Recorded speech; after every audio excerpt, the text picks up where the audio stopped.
Maoist పార్టీకి తెలంగాణలో భారీ ఎదురుదెబ్బ తగిలింది. కాసేపట్లో భారీ సంఖ్యలో మావోయిస్టులు లొంగుబాటుకు సిద్ధమైనట్టుగా తెలుస్తోంది.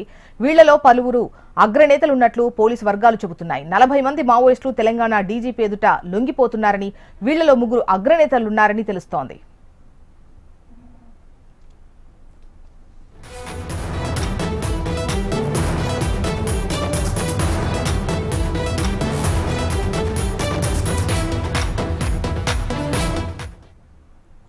మావోయిస్టు పార్టీకి తెలంగాణలో భారీ ఎదురుదెబ్బ తగిలింది. కాసేపట్లో భారీ సంఖ్యలో మావోయిస్టు లొంగుబాటుకు సిద్ధమైనట్టుగా సమాచారం.